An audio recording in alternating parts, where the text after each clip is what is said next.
All right, I didn't break it. Boy, that's a good start. You probably can also use this if you want. Okay, well, whatever one works. All right, well, I'll get it up now.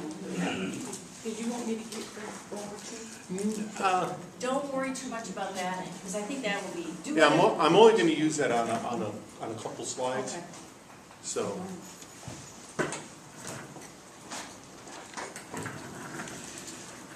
yeah, fill in a little bit. I worked, even though I was an engineer going through school, I spent 14 to 15 years of my career in marketing. And that was quite a career shift, going from designing and building things to going and selling things and marketing things. And I really enjoyed that. And I think that marketing is a very interesting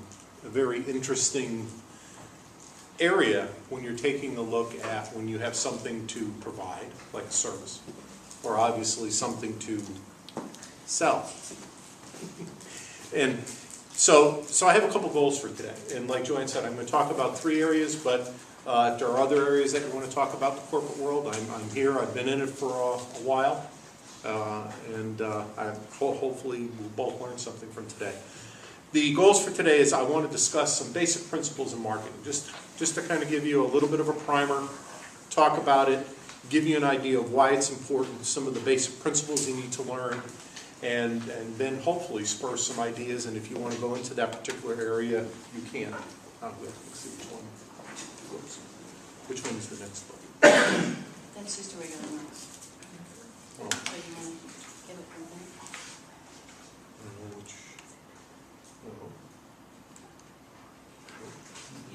The arrow should show up on the bottom. There we go. Okay, I got it. I got it. Then I want to go into succession planning. Succession planning can take many forms.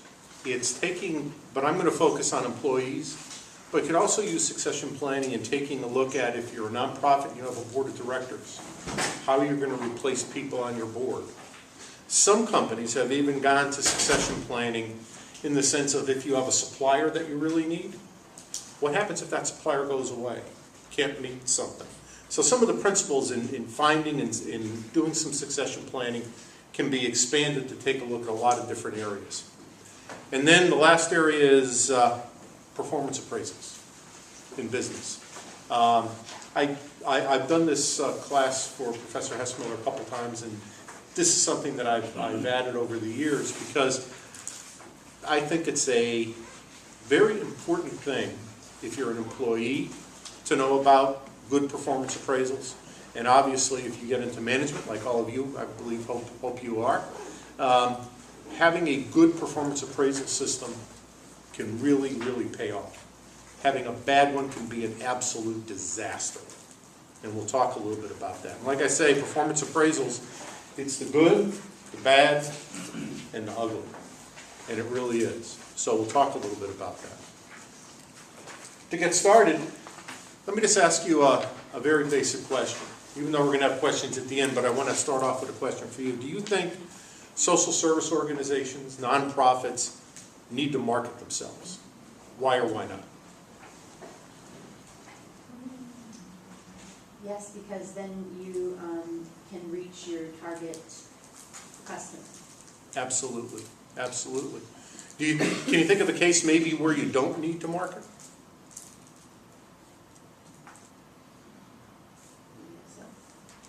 Hearing none, that's actually a good answer. Because no matter what you are supplying the public, whether you're supplying a good, a service, if you don't get the message out there, nobody knows what you are providing, you're not going to have anybody at your door. So having marketing in some way is important for almost every single organization. There's a good book, and I'll just note this, that there's not too many books that are geared for nonprofit organizations and marketing. There's a book by Philip Kotler, Kotler.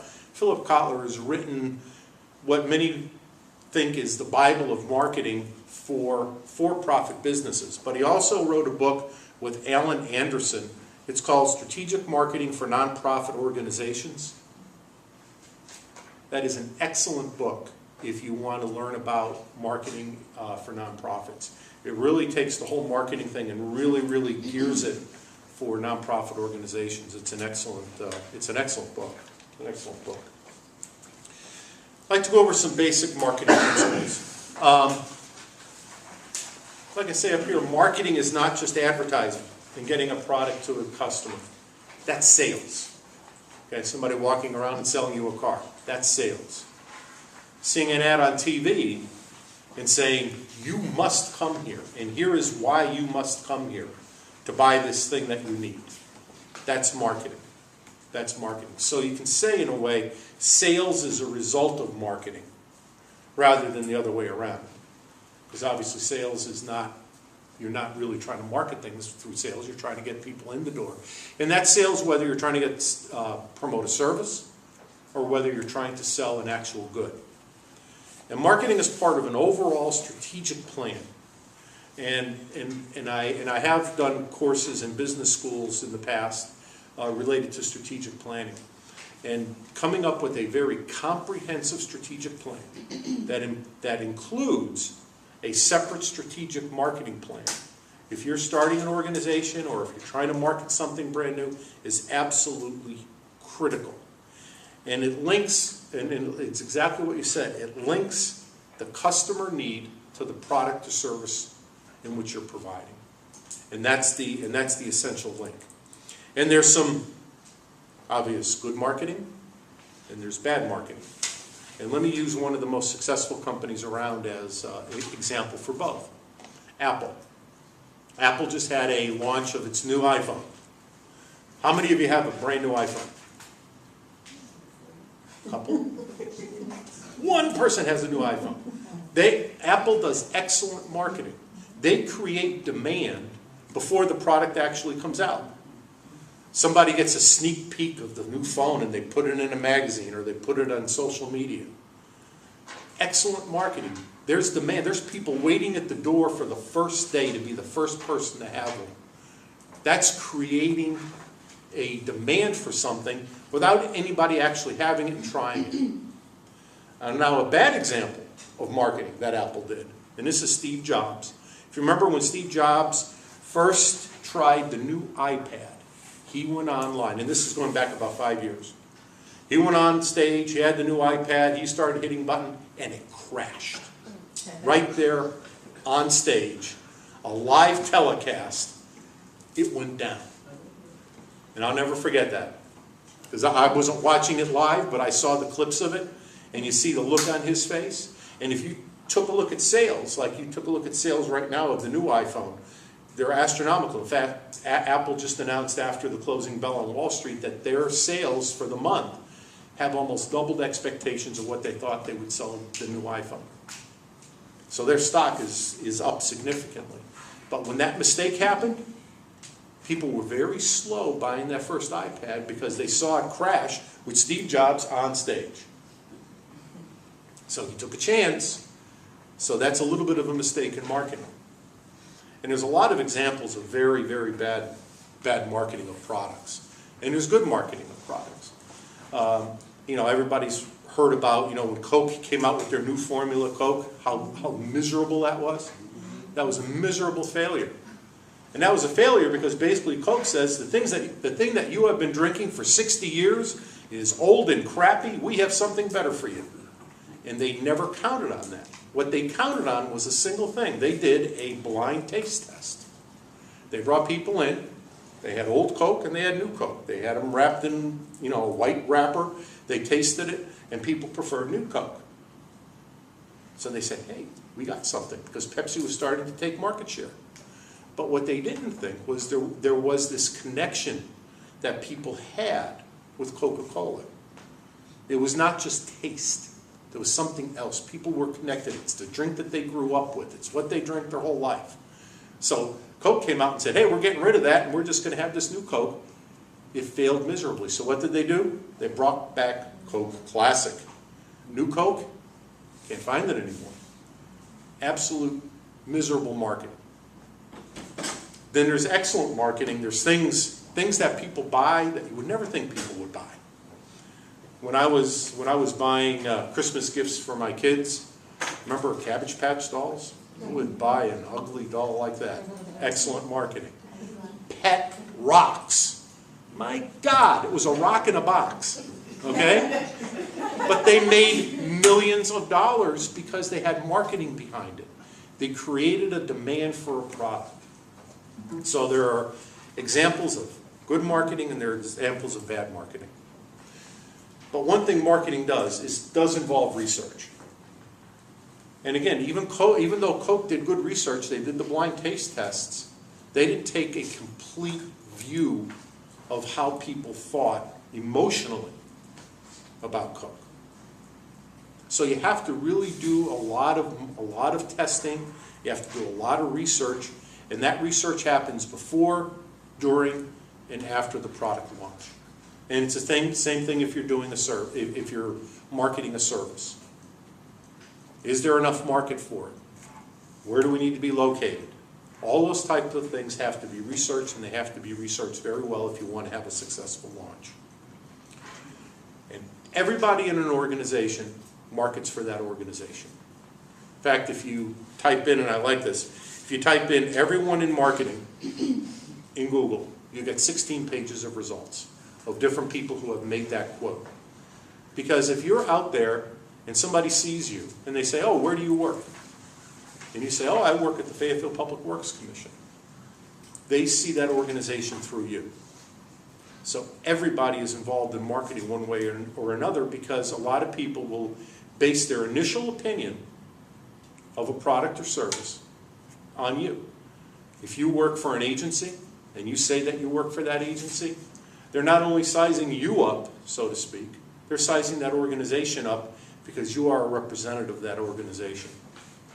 So remember that. If you're in an organization, marketing just isn't you or a couple of other people. You need to involve the entire organization in what your plans are. You want their buy-in. You want to get them excited about it. Because if they're out there in the community and they're promoting positive things about it, what are you doing to me? Actually, I don't know what I'm doing. Well, I was trying to get this thing to work.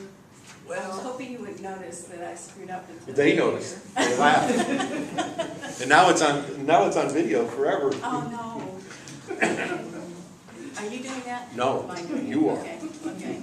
I'm trying to Okay. go back. We'll try to get past this. Okay. Okay. If you read any marketing book, you have what's called the classic 4 Ps of marketing. Which one's forward? On the left side. Left side? This one? Forward. This is what happens when you try to improve the technology. Here we go. I got it. You got it? Okay. All right. Okay. If you read the books, you have the 4 Ps of marketing. And if you read new books, there's actually a 5th P. The classic 4 Ps of marketing are product, price, place, and promotion. The product is actually, what are you providing? And you have to define what you're providing, not in your terms, but in the terms of the customer. So when you're doing your research, you have to do your research and say, okay, how is the customer or who you are providing that service to going to view that product? And that's how you define it. I might define something as an iPhone. It's a phone. No, how does Apple market an iPhone? It's a lifestyle. It's a prestige. That's how they market that. So you have to take a look at it and how the customer is viewing that particular product. Next one is price, or I have here value. Because if you're providing a service, a lot of times it isn't price, it's the value of that. If you're a nonprofit and you're working with a homeless community, that is your value to the community. You are providing a service for the community that is helping homeless. If you do have a product, if you work for a hospital, you're providing health care. That is your value in there. So you have to, again, you have the product, and then you have what the value of that product is out in the marketplace, and you have to identify what that is. Place Like they say, location, location, location. Okay? It's the location of it and the availability of that particular product. One of the examples that's in that Kotler book that I mentioned before, it talks about bad marketing or bad location, so to speak. There was an organization that was a nonprofit, and it dealt with homeless. And there was a wealthy benefactor who gave their home in one of the best parts of town to that organization for their headquarters.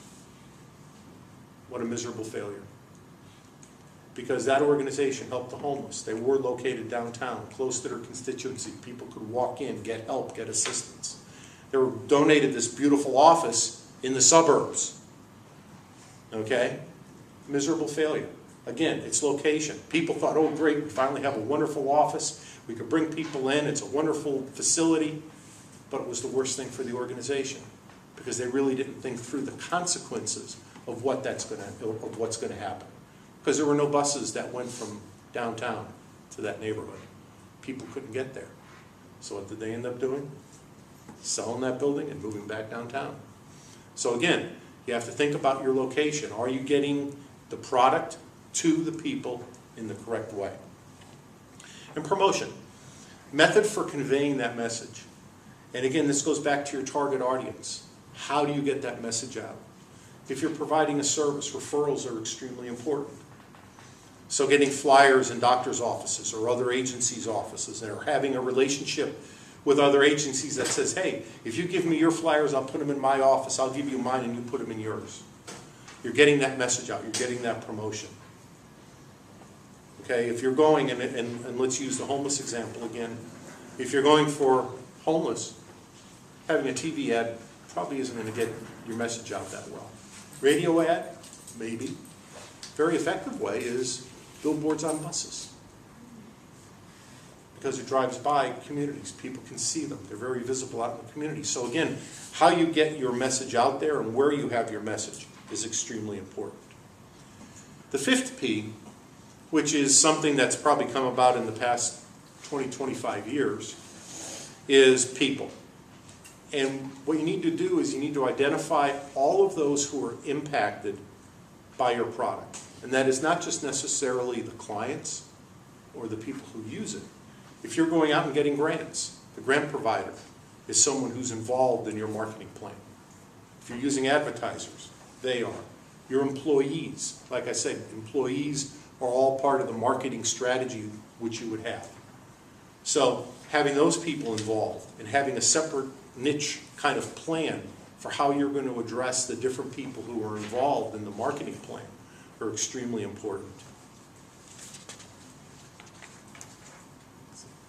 Get this right this time. Excuse me. The first and most important step, and we've kind of talked about a little bit, is who are your target customers or clients? And you have to do this in the context of doing good research, having demographics, and then also integrating that into the SWOT analysis and that strength, weaknesses, opportunities, and threats, and I'll describe those in a second. But you want to make sure that as you identify what your target audience is, that you're not having it so finite and so small that your audience is too small and maybe can't be supported.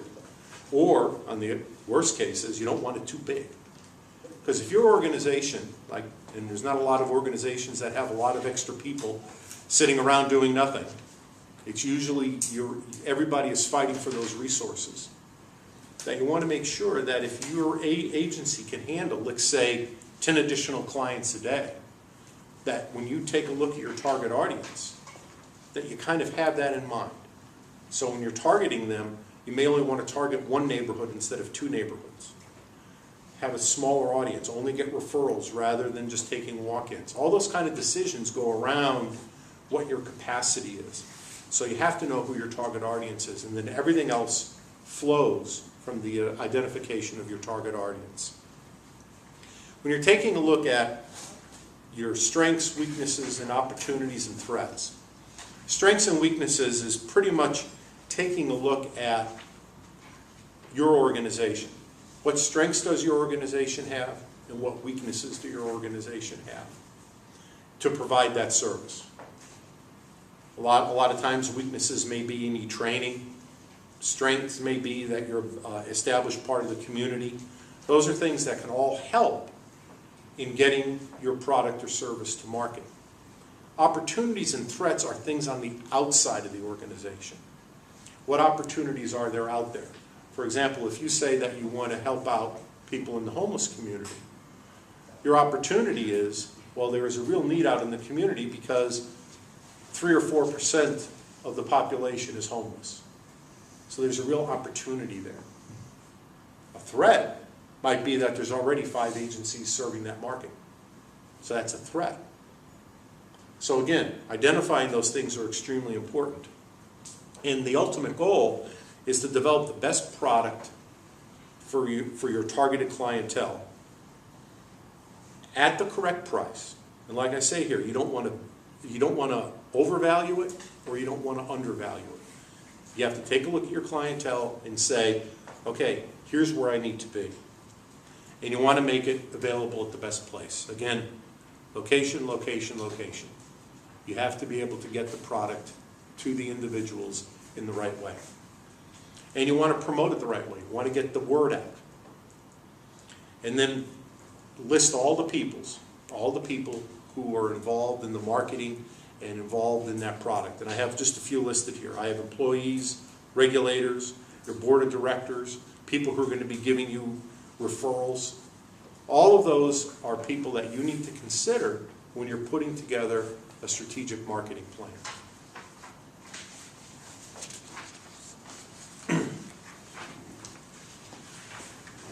Okay. Based upon your SWOT analysis, you want to develop your final product offering and prepare it. And this is a real critical piece that a lot of people miss when they develop a plan, is you have to have measurable goals to say, okay, here's what I'm going to label success, here's what I'm going to label I need to improve. Because if you don't have those measures within your plan, you're not going to know if it's effective or it's not effective.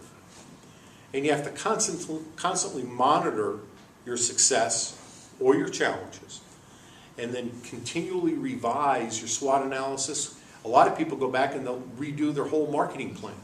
If they say, hey, we're only getting 50% of the people in the door that I want to get in here, what's going wrong? You may have to do a survey of your clients. Well, I didn't hear about you. Okay, well, then you need to reassess how you're getting your message out. So it's extremely important to have that measurement and to constantly go back and forth and revise your plan. A lot of times your plan is a living, breathing document. If your plan is something that you do and you put it up on a shelf and do nothing else with it, you're going to have a miserable failure. So you have to constantly be revising it. So with that, do you want to turn that off and we'll do questions here, and then because we want the other group to have their own questions. What you say? I hit again the red button.